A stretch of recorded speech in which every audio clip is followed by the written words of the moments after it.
दोबारा सप्लाई पढ़ते हैं ना जल्दी से, वाइंड अप। ठीक हो गया।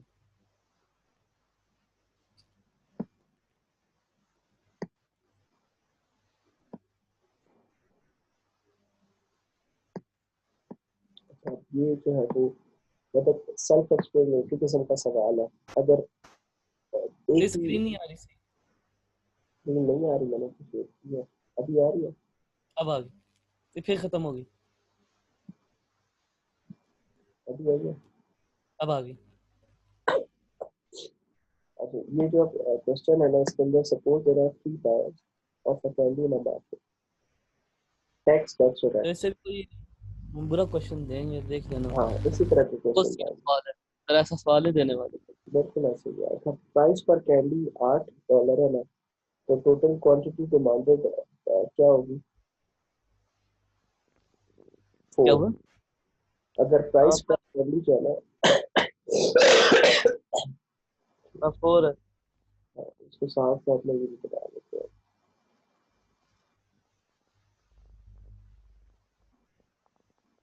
मेरी एक साइड पे ना ग्राफ बना देते हैं। ठीक है, अब जो ये टैक्स के केस में क्या बनेगा? इसका 2 बनता है। टैक्स के केस में तो ग्राफ बनेगा ना। इसे ग्राफ बनाना। हाँ, तो ये कितने का अभी 8 का 8, तो ये प्राइस है और टैक्स में कितना दिया थी 2, तो इसका ग्राफ क्या बनेगा? 8 तो यहाँ पे आएगी। ठीक है, तो क्योंकि डिक्रीजिंग होती है तो ये ऐसे करके ग्राफ बन जाएगा। इसे किसका ग्राफ बना रहे हैं? ये टैक्स के केस का ग्राफ है। तो टेक्स्ट टैक्स, के केस। हाँ, जो टैक्स ने किया ना, टैक्स ने क्या परचेज किया है। ठीक हो गया।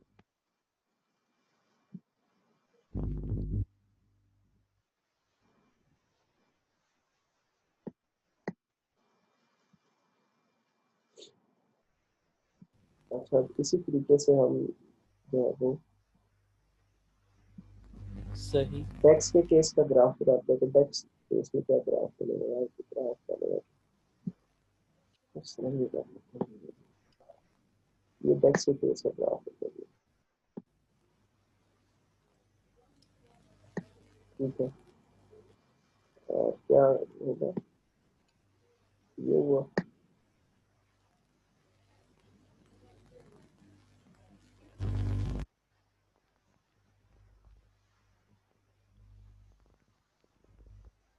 ₹8 जब प्राइस थी तो डेक्स ने कितना खरीदा?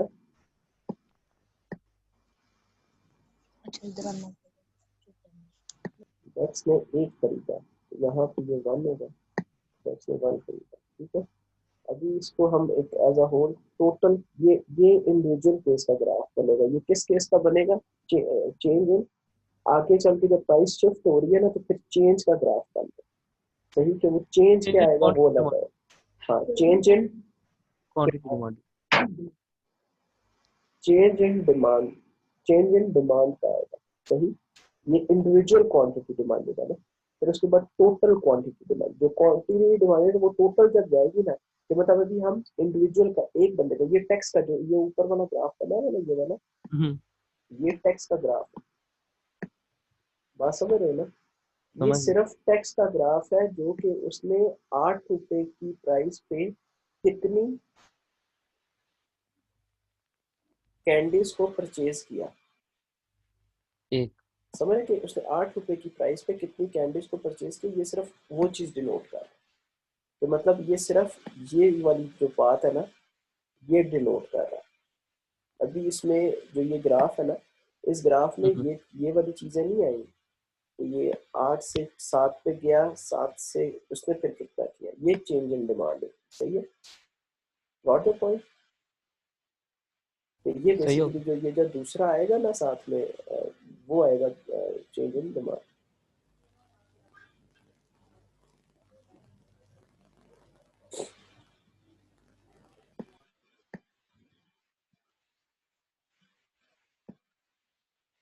अच्छा, अब हम एक ना एज अ होल बना लेते हैं ग्राफ, ताकि थोड़ी सी ना थोड़ा सा आइडिया हो जाए कि कैसे जनरेट है। बेशक आपके पास जो रफ नोटबुक्स है ना, उन नोटबुक्स के ऊपर ना थोड़ा मीट करके ना इन ग्राफ्स को बना लें।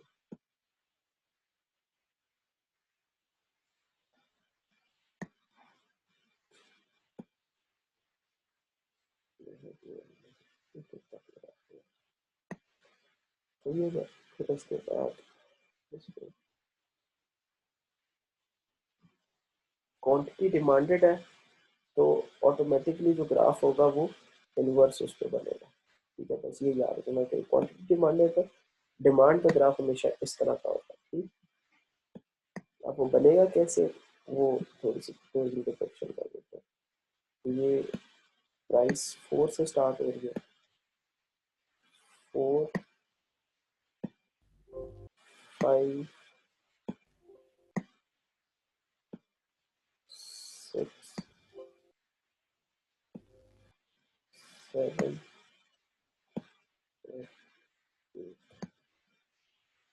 ये 8 है, ये 7 है, ये 6 है, ये 5 है, ये 4 है। ठीक है, अब जब प्राइस 8 थी तो टैक्स ने क्या क्या शॉपिंग की, 3, 7 8 उसने 8 लिए, 6 हुई तो पहले चलो फिर बदलाव से फिर कर देते हैं, तो फिर 10 10 2 12। ठीक है, ये 2 आ जाएगा।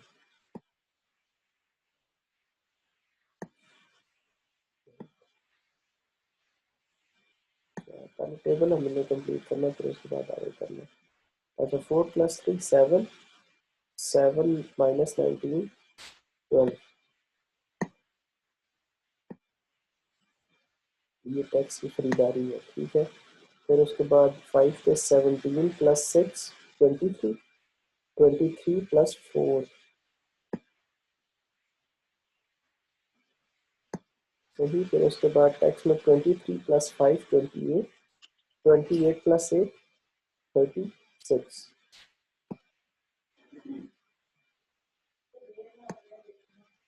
अच्छा ना, 36। ठीक है, अब ये जो 36 है ना, ये टोटल क्वांटिटी डिमांडेड है।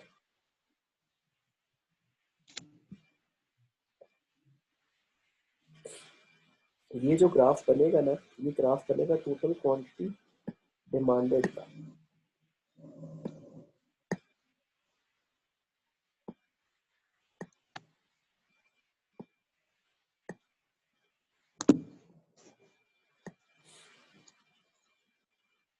जो क्वांटिटी डिमांडेड टोटल है 4, तो क्या है, सही है।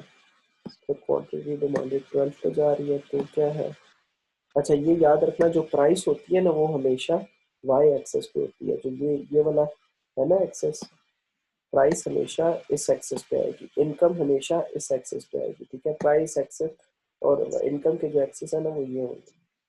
ठीक, फिर उसके अलावा जो क्वांटिटी डिमांडेड हो गया, डिटर्मिनेंट्स के में जो डिफरेंट चीज़ें आती हैं जो कि इनकम या प्राइस से रिलेटेड नहीं है, वो एक्स एक्सेस पे आती है, तो ये वाला एक्सेस होता है।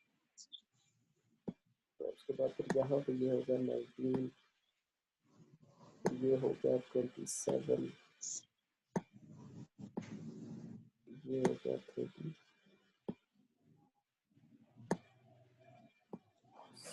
ठीक है, अब इसी के हिसाब से हम एक लाइन ड्रॉ कर लेते हैं, जो कि हमारी एक पॉइंट पर डालते हैं।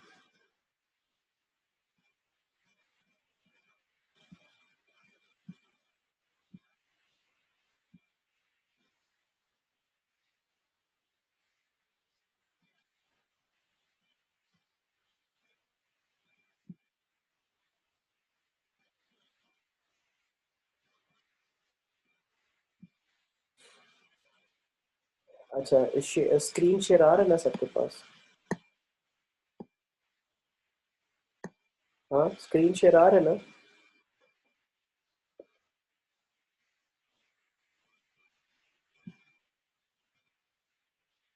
नुमान आ रहा है ना स्क्रीन शेयर? जी जी जी जी, आ रहा है। और रिकॉर्ड भी हो रहा है ना साथ साथ? रिकॉर्ड भी हो रहा है। चलो ठीक है। अच्छा फिर उसके बाद यहाँ से ना, अब इस पे हम कर लेते हैं कि ये वो पॉइंट है जहाँ पे जब प्राइस 8 थी तो जो टोटल क्वांटिटी थी वो 4 थी। ठीक है, ये वो पॉइंट बनता है अप्रोक्सीमेटली। अब इधर से लेके जो नीचे तक का ग्राफ है वो ड्रॉ करना हमारे लिए आसान हो जाएगा। ऑटोमेटिकली जब हम इधर के लिए ग्राफ ड्रॉ करेंगे ना तो सब बैठ जाएगा। और इसमें एक और भी आसानी ये होती है कि आप पहला और आखिरी पॉइंट है तो इस तरह कर लेते हैं। ये किया और इधर से हमने रखा ना 4 पे यहाँ पे दूसरा आएगा तो ठीक है पॉइंट हमने कैसे किया, स्केल रखा, फिर रखे फिर इस साइड से लेके इस साइड तक ज्वाइन कर दिया। ठीक है, अब इसके ऊपर हमारे ये लेना पॉइंट्स बन जाएंगे। यहाँ पे 4 जो है टोटल क्वांटिटी हो रही थी, 7 के ऊपर 12 है वो हो रही थी, फिर 6 के ऊपर 19 हो रही थी, फिर 5 के ऊपर 27 हो रही थी, 4 के ऊपर 36 हो रही थी। ठीक है, अब बेसिकली ये जो ग्राफ है ये हमें जो है वो रिप्रेजेंट करता है कि टोटल जो है वो क्या क्वांटिटी डिमांडेड में जो है ना वो क्या क्या चीजें। अब जब हम ये बना लेंगे ना, अब हमारे लिए जो जो ये सवाल पूछे हुए हैं ना, इनके आंसर देना आसान हो जाएगा। सही। ए क्या है, fill in the table for the missing values, कि जो वैल्यूज मिस हो रही है वो कर दिया, वो ऑटोमेटिकली हमारा चला गया। Which buyer demands the least at a price.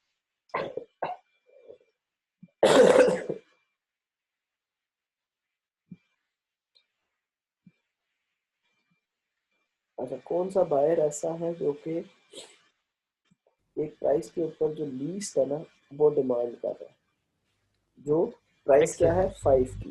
ठीक है, तो वो 5 प्राइस के ऊपर जो सबसे कम डिमांड कर रहा है वो क्या है, कम डिमांड क्या है 4। डेक्स, 4 जो डेक्स बंदा है। हो गया ये, इसको हमने आंसर देना डेक्स। सही।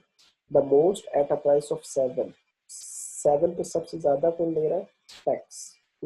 which buyer's quantity demanded increases the most when the price is lowered from 7 to 6। जब प्राइस 7 से 6 पे आती है, ठीक, तो कौन सा ऐसा बायर है जो कि क्वांटिटी डिमांडेड इंक्रीज कर रहा है। ठीक है, सबसे ज्यादा किसकी इंक्रीज आई, 2 से 3 पे गया डेक्स, 2 से 4 पे गया रेक्स, 8 से 12 पे चला जाता है टैक्स। सही, तो सबसे ज्यादा इंक्रीज किसका आया, टैक्स का। Which direction would the market demand curve shift if tax withdrew from the market? What if tax Dex doubled his purchase at each possible price? अच्छा, जो अब ये मार्केट डिमांड का कर्व है ना, वो किस लेवल पे शिफ्ट करेगा टैक्स के केस में। जो टैक्स है ना, इंडिविजुअल का जो कर्व होगा वो हमेशा इंडिविजुअली बनेगा। सही है, तो ये वो क्या, क्योंकि वो उसकी अलग जो है वो डिमांड थी, वो चल रही है। ठीक है, उसने क्या कहा कि shift if withdrew from the market, अगर जो टैक्स है वो क्या कहते हैं वो कर लेता है, निकाल लेता है अपना जो सरमाया, ठीक, या जो जितना भी उसने इन्वेस्ट किया वो सब अपना वो शेयर निकाल लेता है, तो जो क्वांटिटी डिमांड का कर्व है वो किस तरफ शिफ्ट होगा,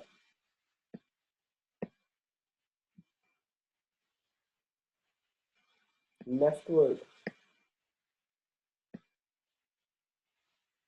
समझ रहे हो, ये जो पूरा कर्व है ना, ये लेफ्टवर्ड शिफ्ट हो जाएगा। क्यों, क्योंकि उसने जब टैक्स ने निकाल लिया ना सारा शेयर, तो जो ऑटोमेटिकली क्वांटिटी डिमांडेड है वो कम हो जाएगी। जब वो कम हो जाएगी तो सेम प्राइस पे, 8 की प्राइस पे डेक्स और वेक्स सिर्फ परचेज कर रहे हैं, तो ये जो कर्व है ना वो कहीं इस साइड पे जाके बन रहा होगा। ठीक है, तो मतलब वो इस साइड पे कुछ इस तरीके से कर्व बन रहा होगा। तो ये क्या शिफ्ट आता है, लेफ्टवर्ड शिफ्ट,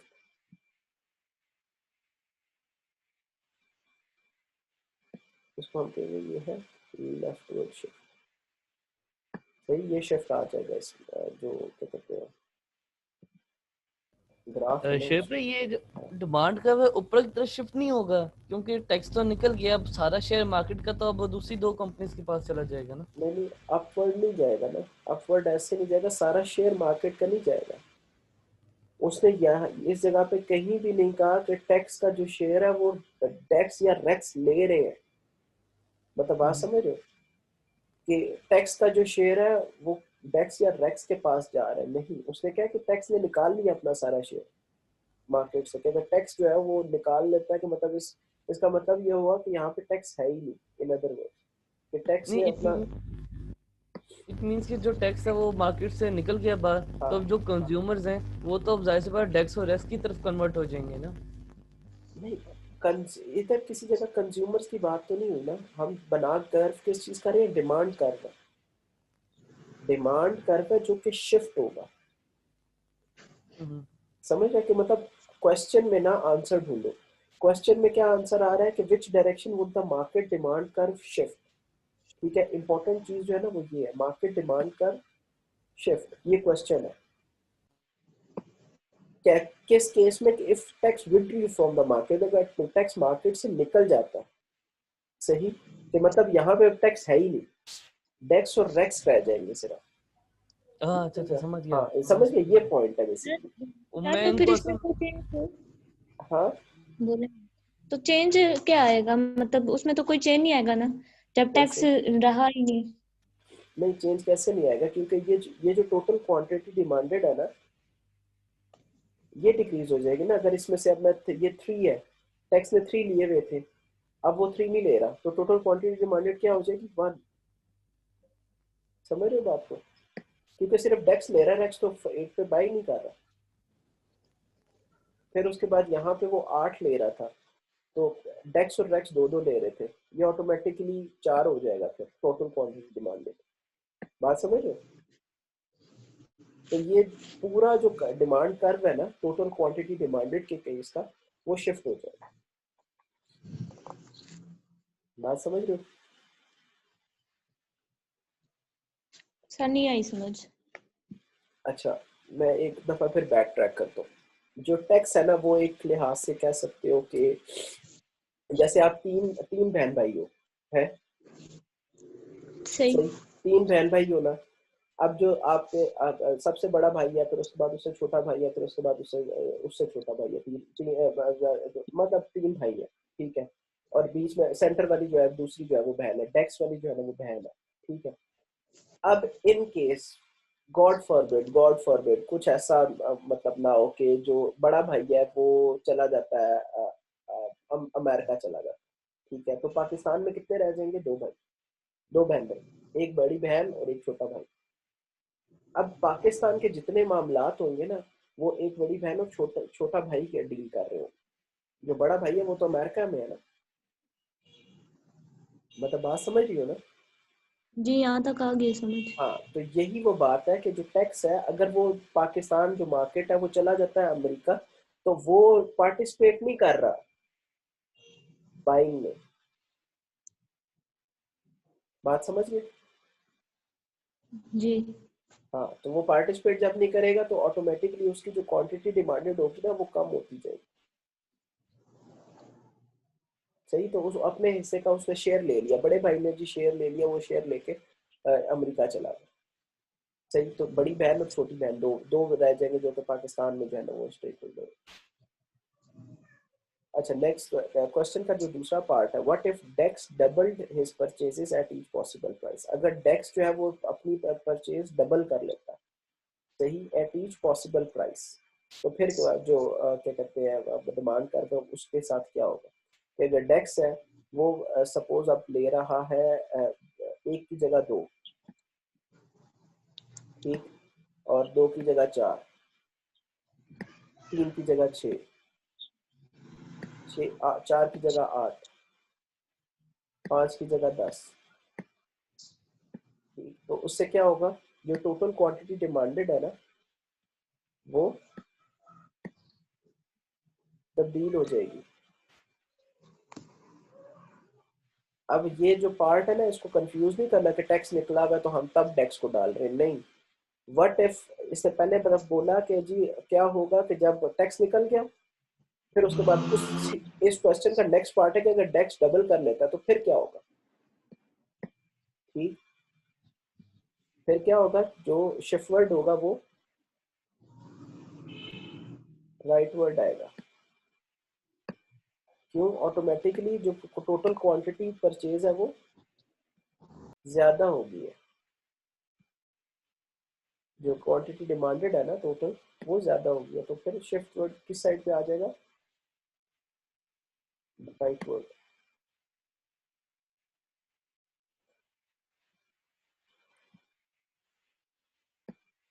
ये किस केस में है कि जब डेक्स की जो बाइंग पावर है वो ज्यादा होगी और उसने ज्यादा परचेज कर लिया मार्केट से, सही। तो इसके बाद last but not the least question है, suppose that a price of 6, the total quantity demanded increases from 19 to 38, के 6 रुपए की प्राइस पे जो क्वांटिटी डिमांडेड है वो 19 नहीं रही, वो पहुंच जाती है 38 पे।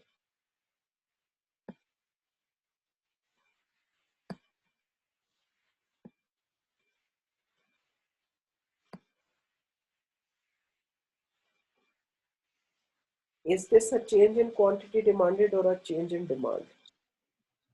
ये क्वांटिटी डिमांडेड में चेंज है या चेंज इन डिमांड है? ये चेंज इन डिमांड है। क्वांटिटी डिमांडेड है, क्वांटिटी डिमांडेड। ये चेंज इन क्वांटिटी डिमांडेड होगा। क्यों, क्योंकि एक प्राइस पे जो टोटल क्वांटिटी डिमांडेड है ऑटोमेटिकली, मतलब हम क्वेश्चन पढ़ेंगे तो उसी में ही आंसर आ रहा है ना।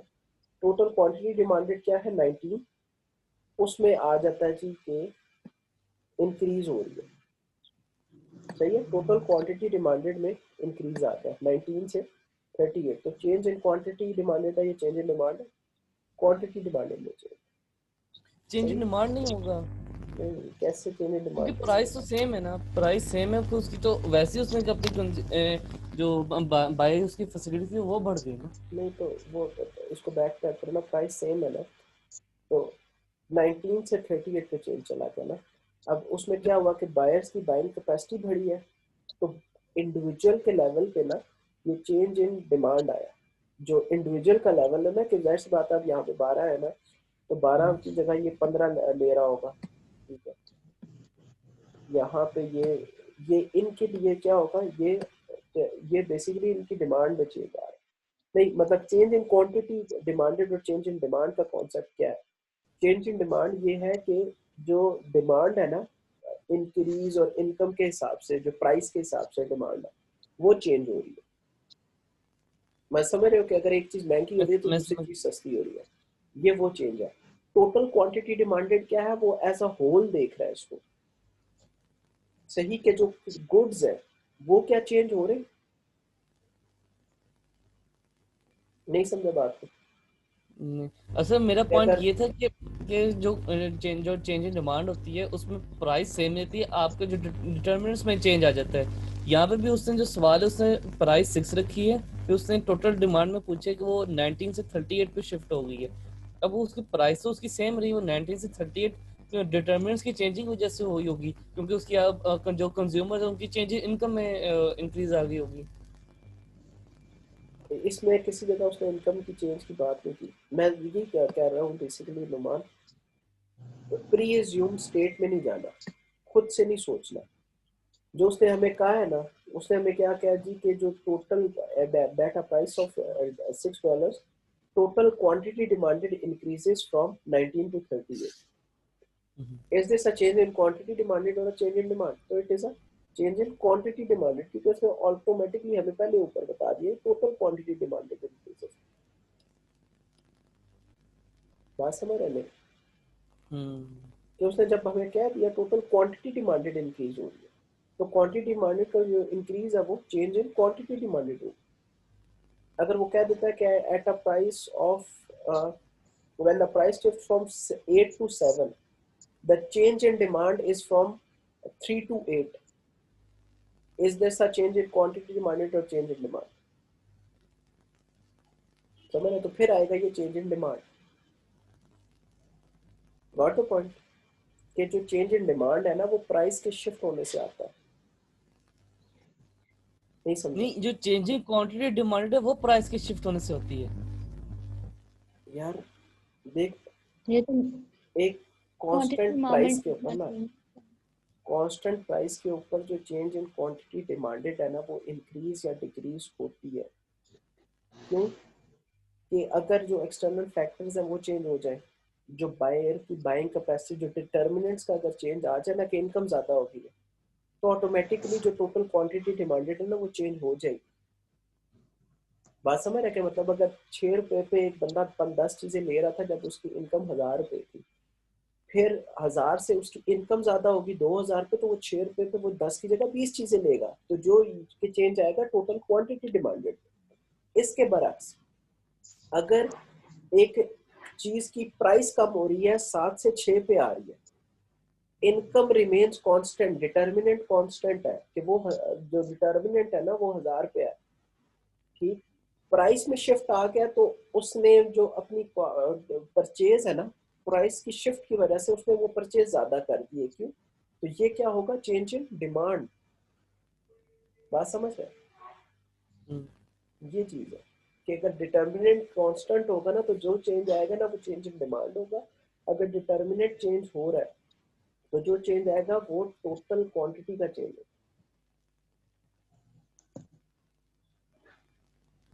सही होगा?